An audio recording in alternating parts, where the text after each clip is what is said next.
जय श्री राधे, जय श्री कृष्णा। तो पुनः एक वीडियो में आप सबका स्वागत है। इस बारे में हम इस वीडियो में आपको बताएंगे कि निर्जला एकादशी का व्रत कैसे करना चाहिए और कब है। तो ज्येष्ठ शुक्ल पक्ष की जो एकादशी होती है उसको निर्जला एकादशी कहते हैं और इसको भीमसेनी एकादशी भी कहते हैं।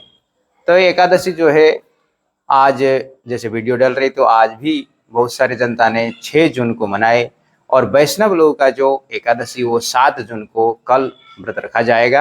आज स्मार्त लोगों का व्रत हो गया है।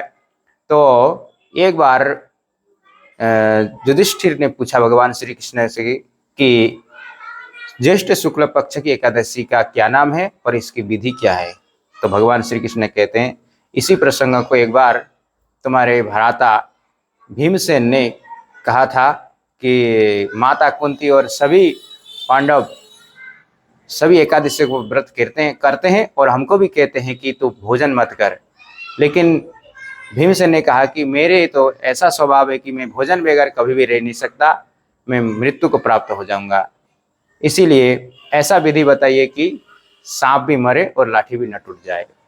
तो इस प्रकार से जब भीमसेन ने कहा तो भगवान ने कहा कि ऐसा है भीमसेन की साल भर का जो एकादशी करते हैं उसमें से निर्जला एकादशी जो है ज्येष्ठ शुक्ल पक्ष की उसका तुम व्रत करो। तो उसके व्रत करने से सारे एकादशियों के साल में जितने भी एकादशी सबरे एकादशी के फल प्राप्त होगा और उस दिन बिना जल पिए व्रत रहोगे और दूसरे दिन पारायण करोगे तो अश्वमेध यज्ञ करने का फल मिलेगा और 100 पीढ़ियां तर जाती है। इस प्रकार से व्रत करने से तुम्हारे कल्याण होगा। यह उपदेश भीमसेन को दिया था। तो इसीलिए इस एकादशी के नाम भीमसेनी एकादशी के नाम से जाना जाता है। और इस दिन दान पुण्य करने का बड़ा ही महत्व है।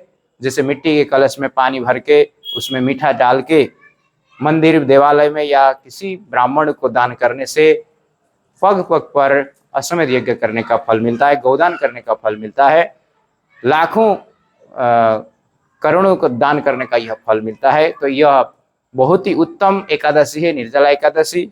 जो भी भक्त एकादशी का व्रत करते हैं उसको भक्त प्रहलाद की तपस्या का फल के बराबर मिलती है। अगर जो भी एकादशी में निर्जला नहीं रह सकते तो वह फलाहार करके भी रह सकते हैं, दूध पीकर भी रह सकते हैं।